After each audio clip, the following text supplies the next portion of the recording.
German New Testament scholar Rudolf Bultmann famously said that if you turn on an electric light, you most certainly could not believe in demons. His point was clear. Living in the modern world of science and technology has forced many people to leave behind the pre-modern, pre-scientific, primitive beliefs that people generally held prior to the advent of light bulbs.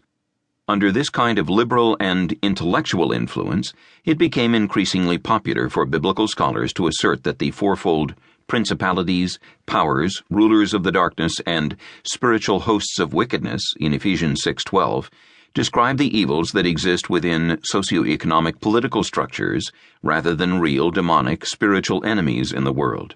According to the likes of Bultmann and others, the way we need to understand the Apostle Paul is that we fight against impersonal social forces and nothing more. Paul, however, was more enlightened than Bultmann, light bulb or no light bulb. According to the inspired apostle, our conflict is with real personal adversaries, namely the devil and his cohorts, the demons. Reformed theologian Charles Hodge agreed with Paul and reminded his 19th century readers that the language of Ephesians 6:10-20 is not a figure of speech, it is something real and arduous.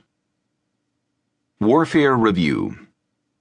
We must not lose sight of the first principles that we have already considered. Be strong in the Lord and in the power of his might connects us back to the resurrected, ascended, exalted, enthroned, and victorious Jesus. In order for us to be empowered for spiritual warfare, we must constantly rely on Christ, our risen Lord. Put on the whole armor of God calls us to be protected fully with all that God supplies us in this battle.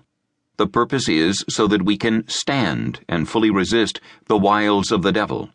Now, in verses 12 and 13, Paul further explains why all of this is so vitally important. Not against flesh and blood. As the apostle gives us the rationale for putting on the whole armor of God, he begins verse 12 by stating a negative, for we do not wrestle against flesh and blood.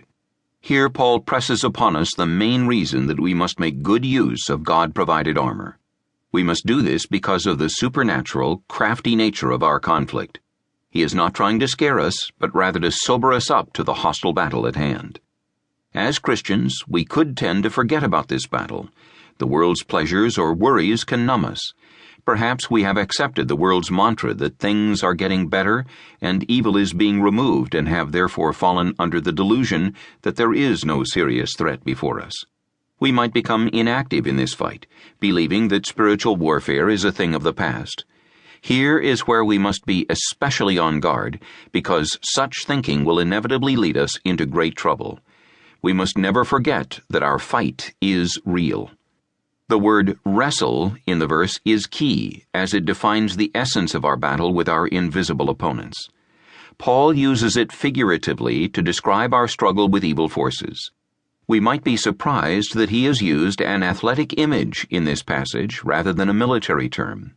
Wrestling was a popular sport in the Greco-Roman world, so this term would have resonated with Paul's readers.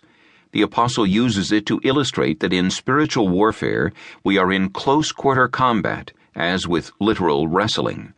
The battle is similar to a hand-to-hand struggle. It is as close and intense as two wrestlers maneuvering against each other on a mat. Strong and strenuous effort all the way to glory is therefore required.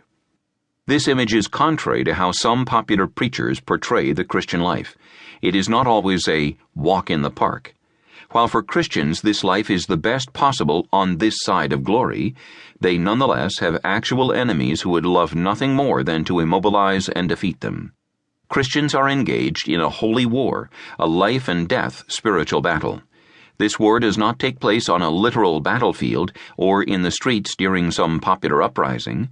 Instead, it takes place in our minds, members, and hearts. When Paul says our struggle is not against flesh and blood, he uses a